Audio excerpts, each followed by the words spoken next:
Buenas tardes. Esta tarde vamos a hablar de una iniciativa aquí de la institución del Centro Médico Centro de la Trinidad sobre fiebre tifoidea a propósito del brote que estamos viviendo, ¿no?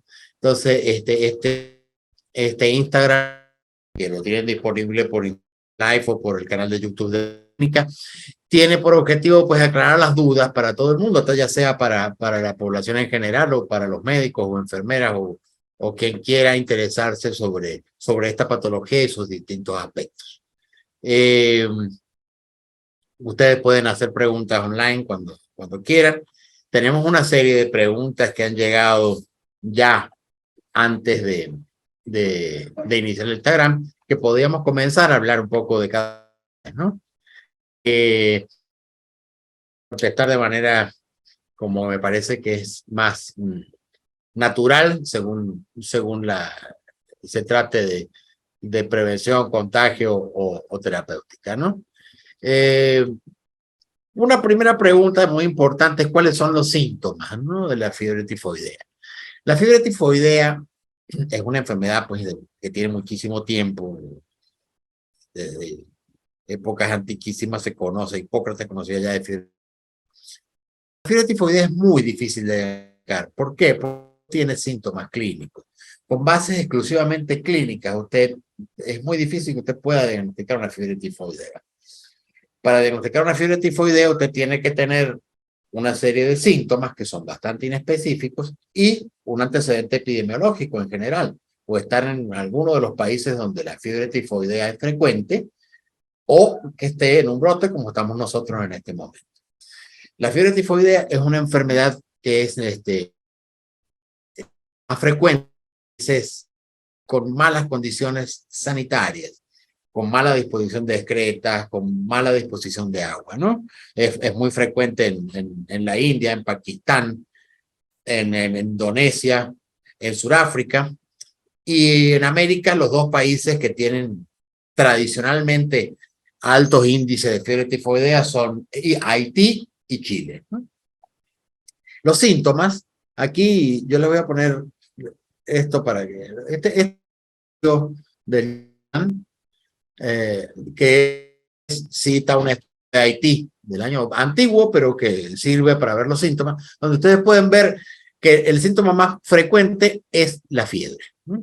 La fiebre. De hecho, para nosotros la fiebre tifoidea, pues para los médicos, muchas veces es una causa de fiebre de origen desconocido. Ahí empezamos a buscar fiebre tifoidea. El segundo síntoma que encontraron en este estudio es el dolor abdominal. Y el tercero es la cefalea. Probablemente esos tres síntomas sean los más importantes. El resto de los síntomas ya son mucho menos frecuentes. Hay otro síntoma muy interesante porque es bastante característico de la fiebre tifoidea, que son las manchas rosadas que aparecen en la piel. Son unas manchas que pueden aparecer en el tronco o en las extremidades, que duran 24 o 48 horas y después desaparecen solas. No aparecen siempre, pero cuando aparecen sugieren mucho el diagnóstico. Entonces, es muy difícil, si usted no está en un brote o no está en un país endémico, pensar en fiebre tifoidea. Esta misma pregunta incluye pregunta por precauciones, ¿no? Pero eso lo vamos a hablar después. ¿Cómo se contagia la fiebre tifoidea? La fiebre tifoidea es una enfermedad exclusiva de los seres humanos, no es una zoonosis. Los animales no se enferman con fiebre tifoidea, por lo tanto el único reservorio es el ser humano y es un contagio generalmente fecal-oral. Generalmente la fiebre tifoidea se contagia por un manipulador de salud que es portador asintomático. Entonces este individuo puede infectar las comidas, estas comidas son ingeridas y la gente se enferma, ¿no? Hay en la historia antecedentes de grandes brotes debido a una sola persona, ¿no? Al comienzo del siglo XX, la famosa historia de Mary Malone, que infectó más de 70 personas porque era cocinera y tenía fiebre tifoidea. Finalmente tuvo que ser apresada porque no quería dejar de cocinar. Hay otra historia de un brote en Inglaterra de un granjero que repartía leche, que infectó también una gran cantidad de personas, cerca de 213 personas en un periodo de 5 años, ¿no? Entonces, esto es lo que suele pasar, así se contagia. En síntesis, el contagio es fecal oral por una persona que esté infectada. También puede infectarse una fuente de agua, contaminarse una fuente de agua y ser el foco de infección para un brote de fiebre tifoidea, como ocurrió en Tayikistán en el año 96-97, donde se contaminaron las aguas potables o supuestamente potables de la población. Y se resolvió clorando el agua.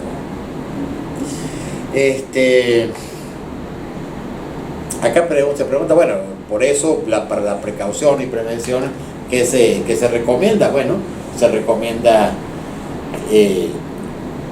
preferiblemente no comer en la calle, o si usted come en la calle, trate de comer en sitios con la mayor higiene posible. Evite tomar agua que no sea mineral o que no esté hervida o clorada, que son las cosas, y bueno, las normas de asepsia frecuentes. El lavado de manos, que nunca nos cansamos de decir, también previene este tipo de infecciones. ¿Qué otra pregunta tenemos por aquí? En el diagnóstico, esto debe ser una pregunta de algún médico, probablemente. En el diagnóstico dice: las pruebas de antígenos positivas son suficientes para comenzar la antibiótico-terapia. A mí este tema me gusta mucho, yo he hablado mucho de antígenos todo el tiempo. No siempre la gente sabe interpretar los antígenos. Las pruebas de antígenos son pruebas que son poco sensibles y poco específicas. La sensibilidad de alrededor del 60%. Por lo tanto, si la respuesta simple a esta pregunta sería no. Usted no va a poner antibióticos según las pruebas de antígenos. Los antígenos sirven para tratar de hacer el diagnóstico, pero tienen muchas condiciones que tenemos que tener en cuenta para que las pruebas antigénicas sirvan de diagnóstico. ¿Qué pasa en la fiebre tifoidea? En la fiebre tifoidea, el bacilo, la Salmonella Typhi, como muchas enterobacterias, tiene varios anticuerpos, ¿no? El anticuerpo somático O, el anticuerpo flagelar H y el anticuerpo capsular B. ¿Qué pasa en la fiebre tifoidea? Apenas el paciente se infecta, más o menos 3 o 4 días después de que comenzó la infección, hay un ascenso de los anticuerpos anti-O. Aumentan los anti-O, mientras que los anti-H están negativos. Más o menos a los 10 días comienza a aumentar los anti-H y comienzan a descender los anti-O. Y cuando la enfermedad tiene 3 o 4 semanas, ustedes tienen ya unos anti-H bastante elevados y unos anti-O ausentes o muy disminuidos. Entonces, ¿cuáles son las condiciones para hacer un diagnóstico con unos antígenos febriles? Hay dos condiciones. Siempre deben tener 2 pruebas diagnósticas con un intervalo de al menos 10 días entre una y otra para ver la curva. Segundo, deben tener en cuenta que las pruebas de antígenos febriles son positivas con valores de 1 en 160 o 1 en 320. Podrían ser sospechosas 1 en 80, pero son negativas 1 en 20 y 1 en 40. Y también tener en cuenta que pueden dar muchas reacciones cruzadas. Por lo tanto, los antígenos febriles son útiles, sí son útiles, pero hay que tomar 2 pruebas para tratar de establecer la tendencia. Y hay que saber que, bueno, que al principio aumentan los anti-O, disculpen, y después aumentan los anti-H y finalmente disminuyen anti-O y queda el anti-H. Por ejemplo, un anti-H de 1 en 80 puede ser infección pasada y un anti-O negativo. Acá dice qué medicamentos toma. Bueno, eso lo decidirá el médico, ¿no? Generalmente los medicamentos que se han usado para fiebre tifoidea, en el pasado se usaba ampicilina, amoxicilina, se utilizó durante muchísimos años el clorfenicol, que era sumamente útil para la fiebre tifoidea, una tasa de resistencia muy baja, pero bueno, ese medicamento se abandonó por tóxico. En los últimos años se ha utilizado mucho quinolona, ciprofloxacina y acitromicina, y actualmente estamos usando cefalosporina de tercera generación. Preferimos ceftriaxona o cefixima si el paciente está ambulatorio. La ceftriaxona me parece a mí la mejor droga para pacientes hospitalizados, puesto que la salmonela finalmente habita la vesícula biliar y el ceftriaxona es una droga que se elimina por vesícula, de modo que teóricamente debería ser la mejor droga para tratar de evitar otro problemita que hay con la fiebre tifoidea, que es el estado de portador crónico. Ya vamos a hablar de eso. Esto es lo que se debe usar, ¿verdad? El estado de portador crónico, fíjense ustedes, la fisiopatología de la enfermedad es sumamente interesante. Se adquiere por vía oral. General, a veces los jugos gástricos pueden inactivar la bacteria. Por eso los individuos que tengan un pH ácido, más ácido, tendrán menos posibilidades de infectarse. Esto va hacia el intestino delgado, hacia la parte final del intestino delgado, hacia el ilion distal. En el ilion distal atraviesa la lámina, penetra los enterocitos y se ubica en los ganglios de Haber-Bach, en los ganglios linfáticos intestinales del ilion distal. Allí va a producir unas úlceras típicas de la fiebre tifoidea y el aumento de estos ganglios puede dar varias consecuencias clínicas. Una es el estreñimiento, porque el individuo puede tener dolor abdominal y estreñimiento, y esto es porque los ganglios del intestino delgado están aumentados de tamaño y la luz del intestino se estrecha, ¿verdad? También eso va a tener la consecuencia de que si ustedes hacen una tomografía van a ver una serie de hallazgos característicos en el ilion distal, como un adelgazamiento de las paredes del ilion. Y aquí también viene la complicación más importante de la fiebre tifoidea, que es que estas úlceras que se producen en el ilion distal, si la enfermedad no es tratada, si el paciente no recibe antibióticos, pueden progresar y ocasionar una ruptura de la víscera hueca con una peritonitis secundaria, que es la causa de muerte en las raras muertes de fiebre tifoidea. A propósito de eso, podríamos decir que la fiebre tifoidea es una enfermedad con una mortalidad baja, cercana al 1%, y generalmente la mortalidad está relacionada a no recibir tratamiento. ¿Qué tienes por ahí? Hay más preguntitas por acá, ¿no? ¿Cómo prevenir? Hay algunas preguntas sobre vacunas. Para prevenir, por supuesto, están las medidas, ¿no? Síntomas diagnósticos, importante. Los síntomas totalmente inespecíficos. Lo más importante es fiebre. La fiebre es continua con una serie de características muy particulares para la fiebre tifoidea. Para los médicos, por ejemplo, que es la disociación pulso-temperatura. Los pacientes tienen una bradicardia relativa con temperatura extremadamente alta. Es una fiebre continua, generalmente en fiebre tifoidea, es una característica también en la era preantibiótica. El segundo síntoma más importante es la cefalea. Cefalea con obnubilación, de ahí el término tifoidea. Que es otra cosa que se ve mucho en los pacientes, que es el estado confusional que pueden tener algunos pacientes con fiebre tifoidea. Y el tercer elemento sintomático importante es el dolor abdominal, que es producido, como les dije, por el aumento de tamaño de los ganglios del intestino delgado. ¿Qué más? Diagnóstico. El diagnóstico de la fiebre tifoidea se puede hacer de 3 o 4 maneras. El diagnóstico al principio de la enfermedad, ahí fíjense, les voy a poner aquí un par esto es una úlcera en ilio distal, que se ve que es típico de una fiebre tifoidea, que es lo que produce, que puede producir ruptura y después peritonitis. Pero bueno, lo que íbamos, que es, en este cuadro tienen ustedes, aquí arriba, disculpen esto es lo que uso yo para darle clase a mi alumno de pregrado. Acá tienen la curva del hemocultivo, que es esta. O sea, cuando comienza la enfermedad y más o menos hasta las 4 semanas, la bacteria la van a conseguir ustedes en sangre. El hemocultivo va a ser muy efectivo para hacer el diagnóstico. Más o menos a las 3 semanas empieza a excretar la bacteria por las heces, de modo que ustedes pueden hacer un coprocultivo, y eso también puede ser diagnóstico. La bacteria también suele invadir médula ósea. También el cultivo de médula ósea es muy bueno. Es mejor que el hemocultivo, pero claro, es más engorroso, es más doloroso y no se hace de rutina.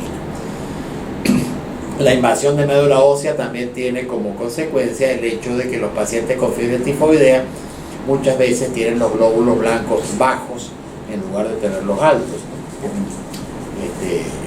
Es decir, una moderada pancitopenia por invasión de la médula ósea.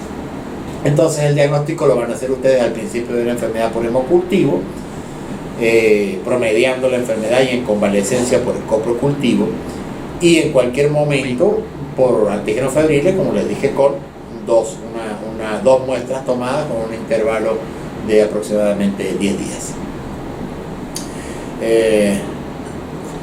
Sí, acá pregunta si las fiebres son altas y resistentes a los antipiréticos. Sí, la fiebre tifoidea es una fiebre bastante alta, generalmente responden a los antipiréticos y la fiebre suele ser continua, ¿no?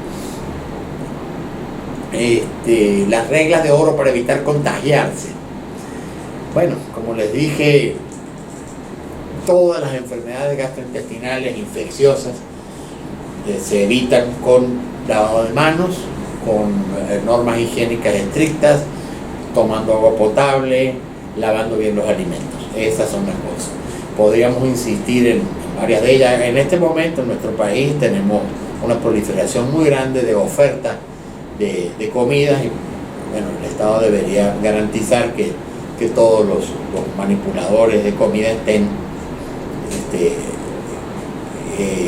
se verifique que no tengan ningún tipo de problema de salud.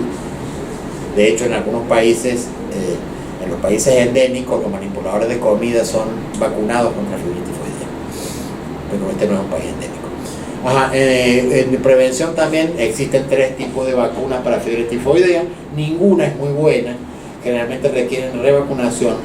Las vacunas de fiebre tifoidea no están en ningún calendario de vacunación, como no es un país endémico, no es un problema, no están aquí, y de hecho no hay vacuna para fiebre tifoidea en Venezuela.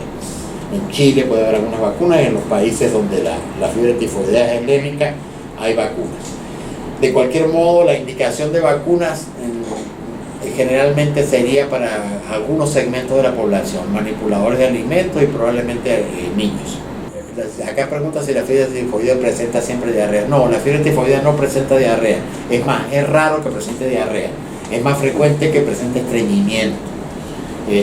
Porque en la fiebre tifoidea o fiebre entérica hay una invasión de los ganglios que están alrededor del hilo distal. Eso es lo que pasa. No hay diarrea en general. Puede haber incluso estreñimiento pero a veces puede haber diarrea. Como yo les mostré aquí, vamos a ver, hay un poquito de un porcentaje de... Ajá, aquí tenemos, fíjense ustedes que diarrea el 21% apenas, ¿no? Y eso es lo que puede pasar, pero no hay diarrea. Acá se pregunta si afecta más a niños o adultos. En los países endémicos afecta más a niños.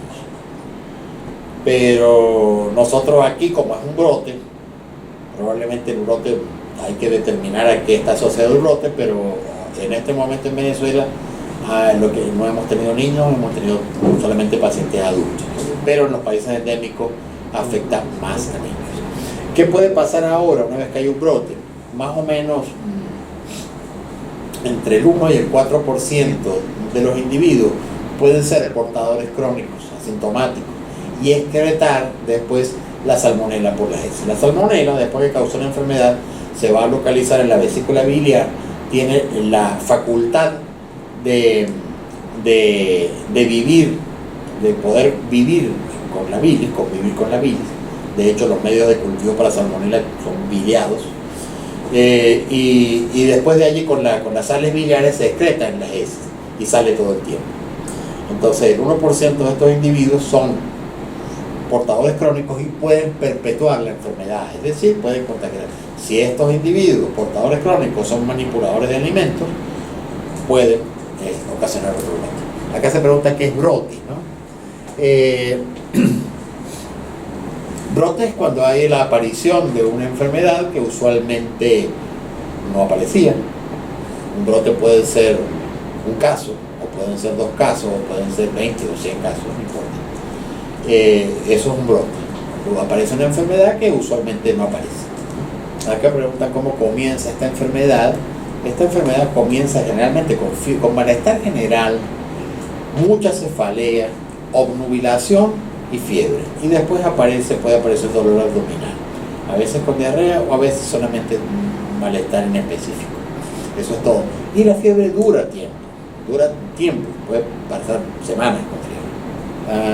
Mira, acá se preguntan varias cosas. Manifestaciones en piel. Sí, se produce una rose spots, dicen las manchas rosadas en la piel, que son transitorias, que pueden durar 24 o 48 horas. Que como les dije, no aparecen siempre, pero cuando aparecen sí orientan mucho a la enfermedad, ¿no? Eso sí aparece. ¿Y qué otra cosa hay? ¿Qué temporadas hay para el brote? Bueno, en los países endémicos, en algunos países endémicos aparece con las lluvias. Nosotros podríamos también relacionarlo aquí con las lluvias porque por la alteración de la disposición de descrita. Pero a veces con la temporada seca también se asocian. En muchos países asiáticos se asocian mucho con las temporadas secas y de calor, donde la gente come muchos helados y los helados a veces son muy buenos vectores para transmitir la enfermedad. Y bueno, y a veces en temporadas de sequía hay más inconvenientes con la disposición de aguas y la separación entre aguas limpias y aguas negras, ¿no? Esos son problemas. Fundamentalmente esos son los problemas. Estas son las enfermedades, igual que la hepatitis A, enfermedades de no tener unos sistemas sanitarios de primer nivel. Acá preguntan mortalidad. Ya les dije, la mortalidad es extremadamente baja. Esta es una enfermedad que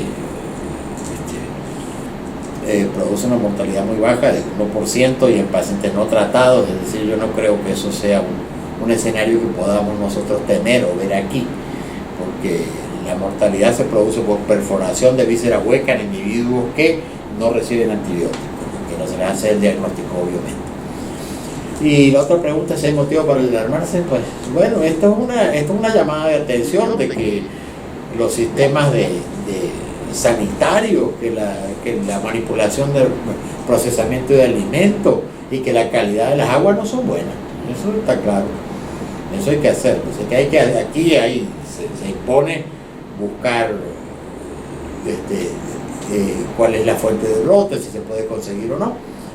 Y al mismo tiempo, paralelamente, mejorar la disposición de agua y la disponibilidad de agua potable. Es decir, nosotros estamos en un país donde hace 10 años en la mayoría de la gente recibe agua 2 o 3 veces a la semana, y cuando eso pasa, pues que haya enfermedades gastrointestinales infecciosas, pues es esperable.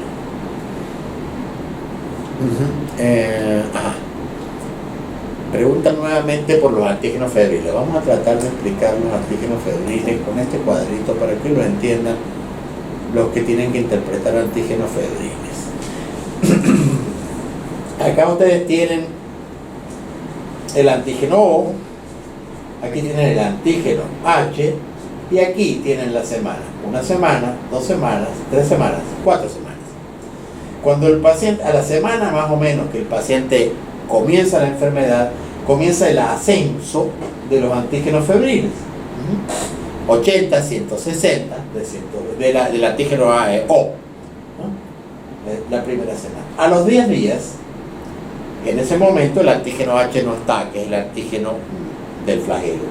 A los 10 días más o menos comienza a aumentar el antígeno H y a descender el O.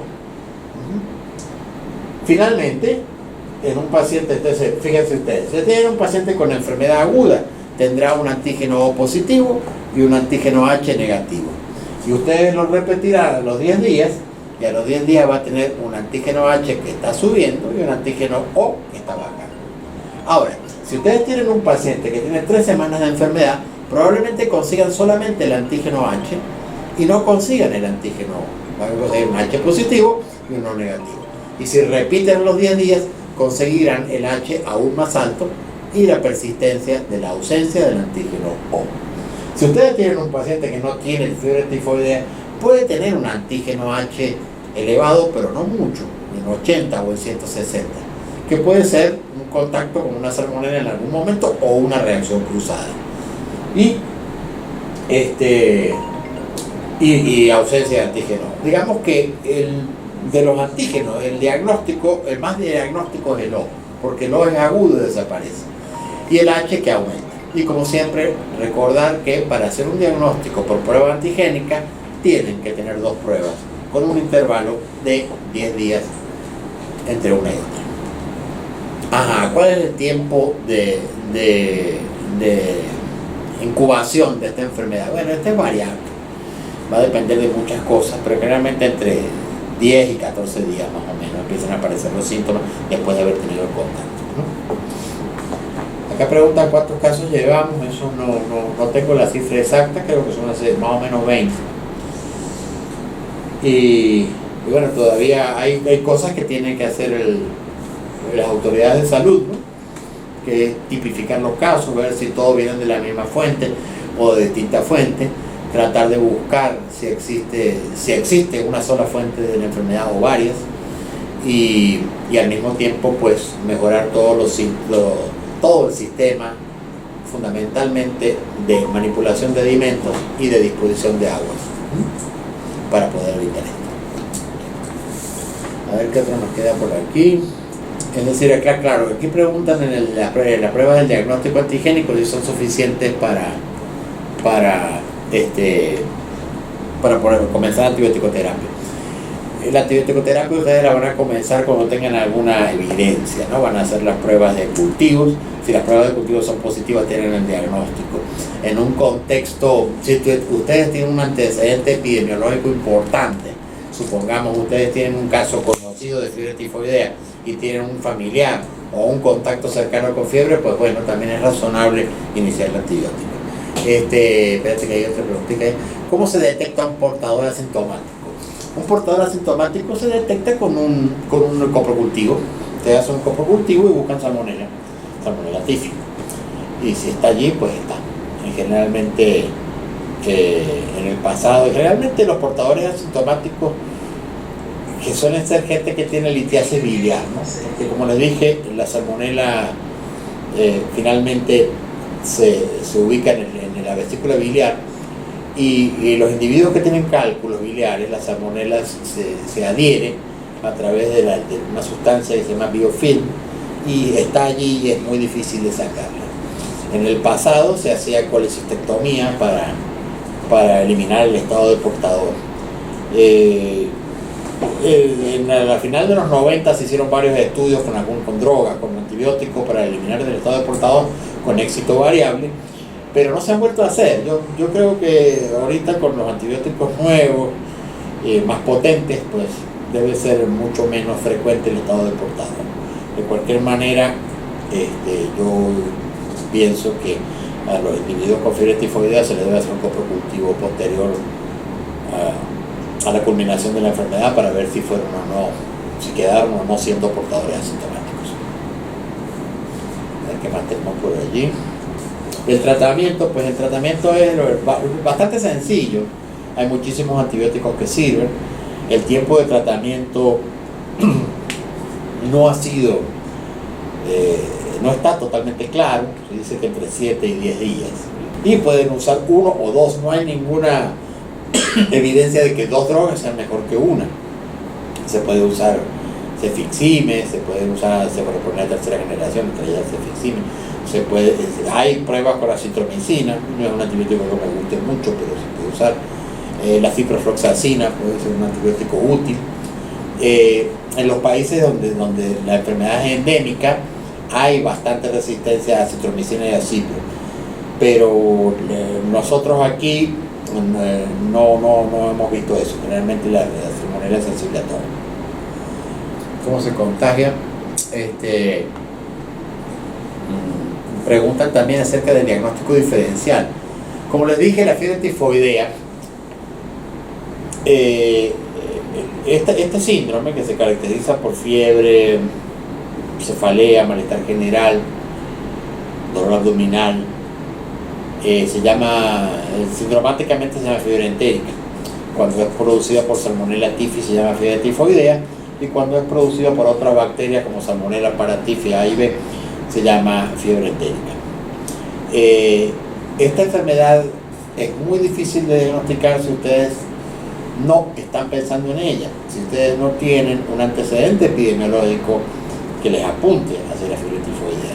Como les dije hace un rato, es uno de las causas de fiebre prolongada, de fiebre de origen desconocido, donde ustedes van a llegar al diagnóstico o bien por un trabajo sistemático, como es hacer un hemocultivo, aunque ustedes no piensen en el diagnóstico y el hemocultivo les va a decir que tiene, o bien por antecedentes epidemiológicos bien recogidos, donde ustedes recojan ya un diagnóstico de fiebre tifoidea, o dentro del trabajo de hacer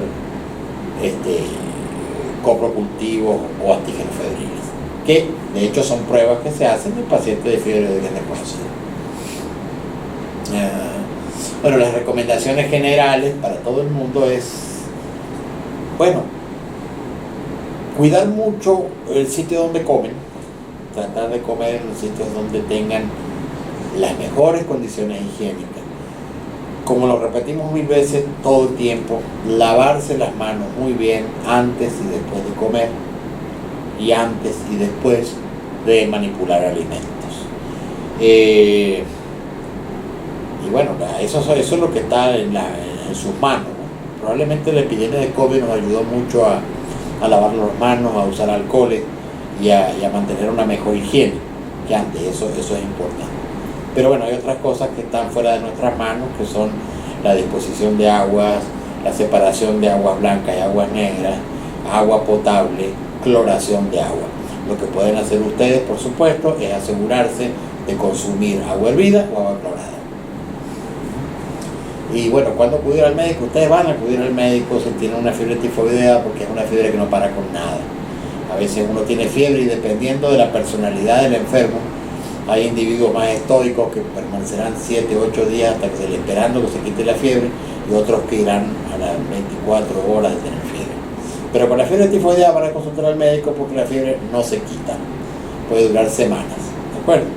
Entonces eso es lo que lo va a llevar al médico.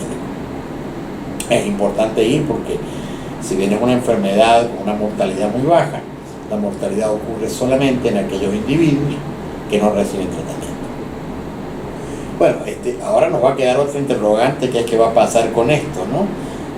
Hay varias posibilidades, que siga que este brote, la fiebre quede endémica, o que no tengamos noticias de fiebre tifoidea por un tiempo. Pero claro, eso va a depender de la causa, que no la sabemos, y la fuente, que no la sabemos.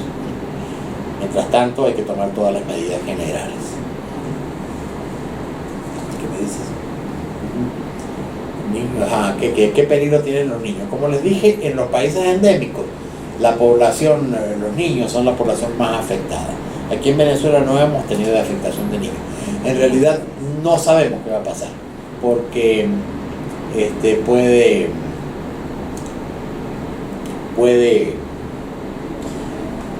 puede que no aparezcan más casos, o puede que quede algún portador asintomático, o que la fuente que no está reconocida siga infectando gente y que empiecen a infectarse niños. Si esto se disemina, se van a empezar a infectar los niños. Yo no sé lo que va a pasar, pero no creo que vaya a pasar. Eso es muy difícil de determinar. Ahí tienen ustedes en este cuadrito, fíjense, los países donde la fiebre tifoidea es endémica, ¿no? En Haití, en Chile, en Sudáfrica, en Nigeria, en Pakistán, en la India, en Bangladesh, en Vietnam, en Tailandia. Son los sitios donde más hay fiebre tifoidea, ¿no? Y aquí están las cosas que se hicieron para evitar los brotes: educación pública, construcción de baños, vacunación en algunos lugares, incremento del acceso a agua segura, tratamiento de las aguas. Fundamentalmente esas son las cosas. Normas higiénicas. Como les dije anteriormente, este tipo de enfermedades de transmisión fecal-oral indican que las condiciones sanitarias de un lugar no son las óptimas, o son malas directamente. Pregunta si hay shock séptico y salmonela. No, es muy difícil, no hay shock séptico. La única manera que tuve un shock séptico es que se rompa la víscera. Si se rompe la víscera, tienes una peritonitis secundaria, ruptura de víscera hueca, es una peritonitis, una sepsis gravísima que requiere cirugía, limpieza quirúrgica y todo lo demás, ¿no? Pero la fiebre tifoidea en general no va a dar shock séptico. Bueno, muchísimas gracias por su atención. Espero que haya sido de utilidad para ustedes lo que hemos hablado hoy. Y bueno, los invito a que sigan todas nuestras redes, ¿no? El Instagram por el @CMD La Trinidad y el canal de YouTube del Centro Médico Docente de La Trinidad. Ahí también está pues nuestro Twitter. Muchísimas gracias por su atención.